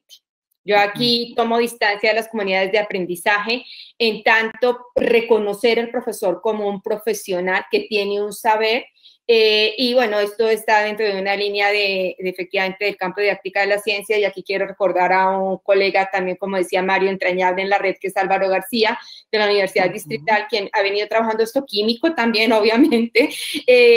Yo ahí, como dice Mario, a veces entro en los espacios que no, porque mi formación inicial es de física, pero efectivamente es pensar en estas comunidades de desarrollo profesional docente. Entonces, hicimos un proyecto donde invitamos los sábados, ¿no?, a los profesores, y multivine exactamente, iban nuestras profesoras de preescolar, de primaria, de secundaria, y entonces en torno a ciertos elementos reflexionábamos, porque yo creo que es un asunto más que de capacitarnos, es como de cualificarnos y de reflexionar, porque el profesor tiene un saber, hay un saber que tiene el profesor desde el jardín de niños que no tiene el profesor de secundaria, hay un profesor que tiene saber que tiene el profesor de secundaria en torno a esto, ¿no? En torno a la educación en ciencias, a los saberes, al saber del alumno, al saber del profesor, y entonces y hay un interés particular. Si nos reconocemos como pares, que yo creo que ahí hay un asunto fundamental, el reconocernos como pares, porque todos somos profesionales que estamos poniendo en el centro al estudiante, pero poniendo, y entonces ahí ya voy a irme a un sistema que no es el sistema geocéntrico, sino un sistema de la elipse que tiene dos focos, ¿no? Sí, tiene poco el profesor y tiene poco el alumno. Yo creo que entonces hay que interactuar, ¿no? A veces hay un foco mayor y hay un foco menor, pero hay dos saberes. Entonces tuvimos esta experiencia súper linda con profesores que venían desde el Estado de México, de diferentes partes, ahora sí de fuera de la ciudad y de la ciudad, dialogando, porque yo creo que eso es el punto, ¿no? Así como se llama esta mesa, es un diálogo, ahí hay un diálogo de saberes de los diferentes niveles educativos. en torno efectivamente, ¿no? Los que están cerca al volcán Popocatépetl tienen un referente distinto al que nosotros podemos tener aquí o hacia otra salida de la ciudad. Yo creo que este es un espacio que habría que repensar efectivamente, ¿no? Estas comunidades de desarrollo profesional docente, que no es el viernes de la junta de este viernes 11 donde se van a reunir a discutir cosas de gestión o formal o cómo llenamos el informe, sino que serían estos espacios realmente que habría que aprovechar. Insisto, no de aprendizaje, porque ya hay un saber, serían estos espacios de decir, oiga, ¿cómo le hacemos? ¿Cómo nos pensamos? ¿No? Y claro, hay escuelas como el Madrid que tienen esta posibilidad, pero hay escuelas que no tienen esta posibilidad, porque el profesor no es el profesor de la escuela, y aquí de una vez aprovecho, creo que esto es otro asunto. En México, a diferencia, por ejemplo, en Colombia, el profesor es de la escuela, voy a decir, son sus 40 horas en la escuela y está en la escuela. Aquí no, aquí es de ratitos, ¿no? Y entonces estoy particularmente en la secundaria, ¿no? Estoy 2 horas o 3 horas y no tengo esta posibilidad de conversar. En la preparatoria también, entonces hay que seguir el programa, si uno está incorporado al UNAM, el programa que se tiene en la UNAM. Entonces, no es el profesor de la escuela, y yo creo que eso sería un primer asunto, pensar en la escuela, en construir comunidad, desarrollo profesional docente, que reflexionáramos sobre ciertos puntos en común. Entonces, tuvimos esta experiencia y fue una experiencia hermosa, porque si no nos quedamos solamente en, bueno, hay que diseñar secuencias didácticas desde donde, pero no que podamos construirnos y pensarnos como colectivos. Ya lo decía Mario, ¿no? Como sujetos políticos, que eso debemos ser todos los profesores en cualquier nivel educativo. Me parece que eso habría que repensar ese proceso de formación docente, es un proceso que nos hace crecer, porque yo creo que ese es el asunto, ¿no? Nos hace crecer como docentes de cualquier nivel educativo y reconocernos como pares. Siempre tenemos que aprender unos de los otros. Me parece que es una experiencia interesante que había promoverla, efectivamente, más que el viernes de la reunión del papel, etcétera, etcétera. Bueno, yo lo dejo ahí porque creo que Mario también tiene muchas cosas que decir al respecto. Muchas gracias. Adelante, doctor Mario Quintanilla. No alcancé a escuchar la pregunta también. No alcancé a escuchar la pregunta también por estos 10 segundos de desconexión. No, no se preocupe, no se preocupe. La repito. Nos estaban comentando sobre el asunto de la educación de calidad y cómo podemos formar al docente para crear este vínculo con el ambiente y después de esto, cómo el profesor con ello puede transmitirlo a su alumno. Esa es la pregunta que nos están haciendo. Bueno, yo creo que hay que, en nuestro caso, nosotros hemos distinguido en estos ya casi 2 décadas de investigación la palabra formación de la palabra desarrollo, para comenzar a hilvanar un poquito este diálogo que me parece muy interesante, ¿no? El entender también el aprendizaje como un proceso de desarrollo y no solamente como un proceso formativo. Esto implica, ¿verdad?, hacerle un seguimiento continuo, permanente y sistemático a todo lo que va sucediendo con este profesorado en la medida que diseña, ejecuta, interviene, dialoga, decide, gestiona sobre su proceso de formación, pero también sobre su proceso de desarrollo. Entonces, aquí hay un elemento interesante que tiene que ver con el trabajo en interfase que nosotros llevamos, madre mía, se me ha terminado de caer el pelo, 20 años, 25 años, trabajando con esta idea de interfase, que no es una idea nuestra, es una idea de la doctora Beatriz Macedo, que durante muchos años trabajó en Chile dirigiendo y orientando las políticas públicas desde la UNESCO en estos temas.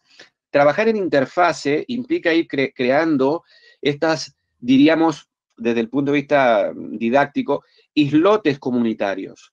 El profesor del aula trabaja con el ayudante del profesor de cátedra, que a la vez es el que coordina las prácticas y que al mismo tiempo es asistente de investigación del que dirige el laboratorio. Entonces genera una suerte de, diríamos, de ciclo, por decirlo de alguna manera, o de espiral virtuoso, en el cual esto se debe hacer de manera continua y permanente para que todos aprendamos. Pero aquí, insisto, está la idea de entender que el aprendizaje no es solamente formativo, sino que es también un proceso de desarrollo. Y otra idea, pensar bajo esta óptica, ¿verdad?, que hemos estado discutiendo y que ya anticiparon nuestras colegas en la mesa anterior, es entender también que o estamos a favor de un sistema educativo que promueve el sujeto individual, o estamos a favor de un sistema educativo que promueve el sujeto colectivo. Esta es una distinción teórica y paradigmática muy relevante a la hora de construir comunidad. Ya nos lo decían, ¿verdad?, los psicólogos de la teoría de la actividad, Galperín, Nuria, Vygotsky, Leontiev, toda esta gente que trabajó y a partir de los cuales nos hemos inspirado de manera muy humilde y discreta para poder ir reconfigurando estos modelos de formación. Me parece que ese es un tema. Y el otro es que para lograr esa finalidad de un vínculo de educación de calidad para que el pensamiento, ¿verdad?, llegue a niveles superiores de este proceso de desarrollo, es muy importante hacerle seguimiento a estos niveles de intervención, transformación, impacto y desarrollo. Porque lo que sucede, a mí me parece, y esto puede ser discutible, es que en general, yo voy a hablar desde la delgada patria de Neruda, ¿no? En general las políticas públicas no otorgan al seguimiento de estos procesos formativos y de desarrollo un valor agregado para ir de manera sucesiva, un poco desarrollando esta idea que estaba comentando ahí también, que conozco muy de cerca, el trabajo de Álvaro, de las comunidades de desarrollo profesional, porque llega un momento entonces que o esto se instala de manera muy genuina y potente en un espacio educativo, o bien la idea es que se extienda y se vaya transformando en un formato amplio donde todos entendamos que o estamos a favor de un sujeto colectivo o estamos a favor de un sujeto individual. Este es un tema. Las comunidades de aprendizaje, nosotros lo hemos traducido en nuestra experiencia con una metodología que ya lleva 16 años, que son los talleres de reflexión docente, que requieren una estructuración lógica y teorizada para que el profesor no haga una reflexión ingenua acerca de lo que tiene que decidir o ejecutar, sino que el profesor debe ejercer este pensar teórico para asumirse también como un protagonista, un actor del cambio educativo, y no solamente como un receptor del currículo, como un receptor de los planes de estudio, como un receptor de los sistemas de evaluación, como un receptor de los contenidos, un poco lo que venían ya comentando mis colegas anteriormente y en la mesa que nos precedió, de tal manera que ellos mismos entiendan que esta reconfiguración de su estatus profesional, porque aquí estamos hablando de un estatus profesional, no solamente de la ejecución de una tarea, sino que además hay una epistemología profesional detrás de esta manera de entender al profesorado, ¿verdad? Yo creo que en eso estamos todos de acuerdo, con matices, pero lo compartimos. Entonces, para terminar la idea, yo me quedaría con dos consignas, ¿no?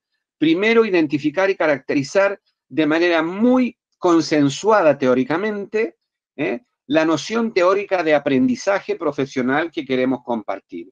A mí me parece que ese es un tema, un temazo, individual o colectivo.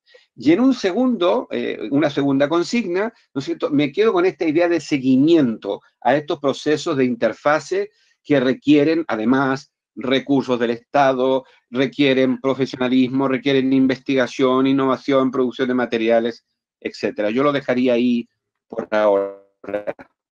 Lisbeth, no sé si respondí la pregunta, pero por lo menos intenté. Claro que sí, doctor Mario. Claro que sí. Muchísimas gracias. Sí, Diana, adelante, doctora. Gracias, Lisbeth. Es que me quería ahorita, claro que esto es un conversatorio y un diálogo. Yo creo que justamente eso es lo que requerimos, y ahorita cuando lo planteaba Mario, en este asunto de sujeto individual y colectivo, me parece que esto es fundamental porque regresa a nuestra primera pregunta de la mesa anterior y de esta mesa, ¿no? De nuestro vínculo con el medio ambiente, porque volvemos al asunto, si nos pensamos en lo individual o si nos pensamos en lo colectivo como sujetos y lo colectivo sujetos también con nuestro ambiente, ¿no? Parece que esto es sumamente relevante y que sería un asunto que habría que poner siempre en la mesa de discusión, y creo que esto a mí me enriquece mucho, por ejemplo, estos espacios, ¿no? Porque es ponerse uno como a pensar con el otro, y yo creo, insisto en que estos son los espacios que requerimos en la parte de formación de profesores. Yo tengo el placer de tener dos colegas entrañables, Dulce y Carmen, ¿no? Con las que podemos conversar y decir en nuestro cuerpo académico y tener esos espacios. Mario también tiene su grupo, ¿no? Viene trabajando durante mucho tiempo, Rosa María con los procesos que traen. Ya lo decía Alejandra, etcétera, ¿no? Conversamos con nuestro grupo de trabajo o a través de la red, con personas del mismo país, otros países, pero yo creo que estos son los espacios que deberíamos propiciar y políticamente debería propiciar en todos los ámbitos para el profesorado, ¿no? Espacios, insisto, de discusión, de reflexión colectiva frente a los procesos, al mismo proceso de desarrollo y de formación y de crecimiento. Yo creo que ahí hay un pendiente en la agenda pública, de la política pública educativa, ¿no? Generar esos espacios realmente que no sean estos espacios, insisto, que lo existen los viernes y en cada país existe, pero deberíamos tener estos espacios de crecimiento conjunto, porque siempre tenemos mucho que decir. Yo cada vez que escucho a Mario, escuché esta semana en otro espacio, etcétera, aprendo. Alguna vez que fui a Madrid a un espacio que había organizado Rosa María también, yo aprendo. Yo creo que siempre tenemos oportunidades de aprender y crecer, pero en esto, de pensarnos colectivamente. Tenemos que dejarnos de pensar en lo individual, y aquí quiero recuperar, para cerrar un poco, lo había pensado desde hace rato, el planteamiento. Este año se cumplen 350 años de convenio, y era enseñar todo a todos y totalmente. Claro, hay que pensarlo en un momento histórico y político que es distinto al de hace 350 años, al de hoy 2020, con una pandemia que nos ha afectado a totalmente toda la población, ¿no? Yo creo que eso habría que pensarlo claramente. Ya, solamente quería reflexionar. Gracias. Bueno, yo remataría que tenemos ahora, la pandemia nos obligó a movernos de esta cosa de que, organizar y quién se va a mover y quién va a pagar y quién va a ir y no tienen dinero. Ya no hay eso, estamos haciendo eso ahora en línea, y creo que, pues bueno, o sea, no quiero ni mucho menos decir que no hay mal que por bien no venga, pero por lo menos aprovechar de este aprendizaje tan tremendo de la pandemia, que sí podemos conectarnos y que sí podemos vernos en toda Latinoamérica, ¿no? O sea, ahora somos bueno, Colombia también está acá incluida, un poco Argentina con mi origen, ¿no? Pero al final todos somos uno, y todos queremos esta ampliación de horizontes. O sea, esto que decías, ¿no? Dejar de ser estos cursitos o estas juntitas que acaban siendo más resolutivas en qué hacer, más de qué aprender o con qué enriquecernos en estos espacios de diálogo permanente. Y los maestros, la verdad es que yo soy afortunada, pero luego no tenemos estos espacios, y hay que abrirlos. Muchísimas gracias a nuestros panelistas. Todavía tenemos algunos minutos. Si el doctor Mario Quintanilla quiere hacer algún cierre, puede hacerlo. Cierra, sí. Pues sería muy arrogante que yo hiciera un cierre, no me atrevería a hacer ningún cierre ahora. No, me gustaría recuperar. Las palabras para pasar al siguiente bloque, que serían las conclusiones. Bueno, primero agradecer este espacio. Yo creo que somos todos muy felices. Yo creo que estos espacios son sabrosos, como dice una amiga de matemáticas, ¿no? Encontrarse con el otro y discutir la academia es algo sabroso, dice ella. Y yo creo que es muy sabroso, aunque extraño los chiles en nogada, que espero comer algún día, que José Antonio Chamizo, cuando estuve en la Facultad de Química, me invitó, y que nunca olvido. Tengo una memoria gustativa y aquí los tengo en la punta de mi lengua, los chiles en nogada, que evidentemente, vuelvo y repito, fuera de broma, es agradecer este espacio de discusión y pensar que estamos todos, ¿no?, en esta utopía un poco de Galeano de acercarnos más a la justicia, a la equidad social y al trabajo en comunidad. Y construir comunidad es difícil, es muy difícil, porque se ponen en juego tantas cosas, pero yo siempre digo, y lo digo desde mi lectura, por todo lo que estamos viviendo en Chile hoy, que es muy complejo, muy duro, para los que no están acá, no solamente por el tema de la pandemia, hay una crisis política tremenda como nunca antes la ha habido en democracia. Entonces, pienso en esa idea, ¿no?, de pensemos en lo que nos convoca más que en lo que nos separa, para poder lograr efectivamente lo que queremos. Y este es un tremendo desafío también a nivel del profesorado, ¿no? Bueno, alguien lo dijo por ahí, no puedes cambiar la educación simplemente con un lápiz, ¿no? o en el discurso de Mandela, ¿no? La educación es la única herramienta capaz de transformar la sociedad.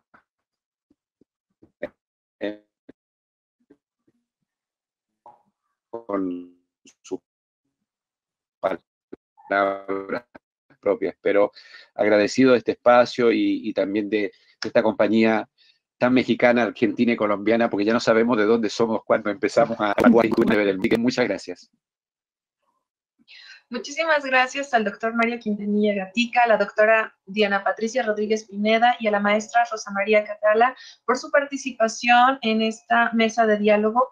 Y también, pues muchísimas gracias también a los otros por panelistas de la mesa 1. Debemos reconocer que lo que nos ponen aquí en juego, pues no es una tarea sencilla. Han puesto muchísimas cosas en la mesa. Tenemos bastante tela de dónde cortar para poder generar una conclusión. Pues no, la verdad que no, sino al contrario, sino como ustedes están diciendo, tenemos todo para seguir repensando, para seguir haciéndonos preguntas, abriendo el diálogo. Me parece que en todas las mesas los participantes, en las 2 mesas los participantes estuvieron muy atentos a esta parte de darnos la posibilidad de generar eso, una comunidad de diálogo que permita justo reflexionar sobre los procesos educativos, sobre la ciencia y sobre esta Agenda 2030 que nos está refiriendo una serie de retos educativos para la ciencia y para el desarrollo de las regiones, principalmente, lo voy a decir así, de América Latina, ya que las mesas estuvieron más que nada conformadas por personas y por representando países de América Latina con esas conformaciones. Tenemos aquí retos importantes como reconocer al profesor como un profesional, actuar como pares, interactuar, generar formación y desarrollo de procesos educativos continuos y sistemáticos. Nos falta esa parte de la investigación. Me parece que el trabajo de la interfaz, del ciclo virtuoso para generar todas estas apreciaciones de lo que se genera dentro de los procesos formativos y de desarrollo de los docentes en la educación en ciencia, sería una oportunidad importante para la investigación educativa. También esta parte de promover la idea de promover al sujeto como en una formación de carácter individual y colectivo, también queda en un asunto latente y presente. La educación de calidad, insisto, es algo que tenemos que seguir trabajando y tenemos que repensar estos conceptos. Me gustó mucho la apreciación de nuestros panelistas al hablar sobre la articulación de la comunidad educativa, donde el alumno es el centro, los profesores, los padres de familia y la institución educativa como colectivo. Y entonces ahí nos regresa justamente, como bien decía la doctora Diana Patricia, a la pregunta sobre el vínculo y el medio ambiente desde la educación en la ciencia. Sin lugar a dudas es un reto importante que me parece que estos espacio pedagógico para poderlo hablar, un espacio pedagógico para poderlo discutir. Ahora le dejo la palabra a Olivia para poder continuar con el cierre de la primera mesa. Muchas gracias. Ahí está. Adelante, Olivia.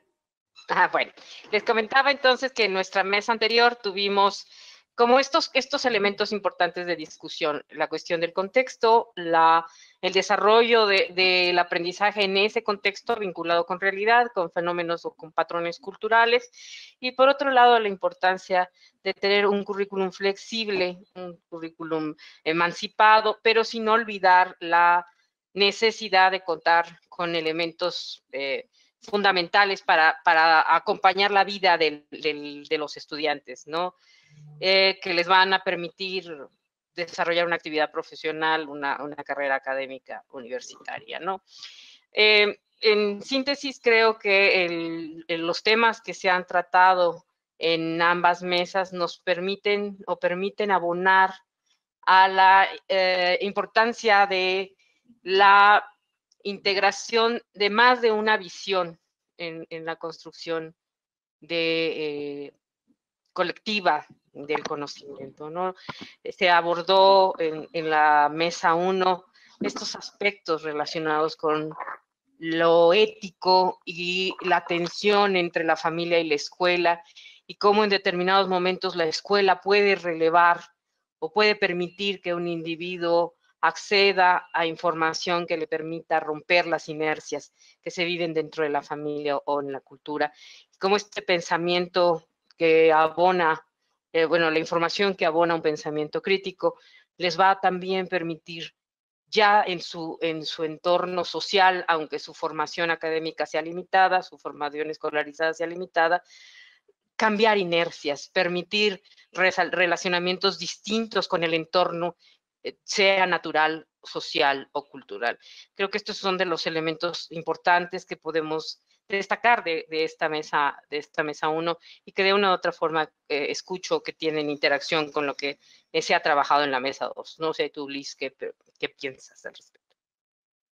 Me parece que sí, definitivamente en la parte del asunto de los vínculos y en el proceso del ambiente, más allá de dar una respuesta, lo que se busca justamente es el diálogo y la constante pregunta, ¿no? El generar preguntas que impliquen una comunidad crítica que lleve a generar acciones, por lo tanto, estrategias que permitan la movilización, no siendo obviamente no conscientes de que estaríamos enfrentándonos a un asunto contracorriente, como comentaba la doctora Murga. Sin embargo, a mí me agradó mucho esta parte de lo posible, ¿no? De lo posible en lo que nosotros podemos ir refiriendo nuestra reflexión y de ahí poder generando lo posible en el movimiento, ¿no?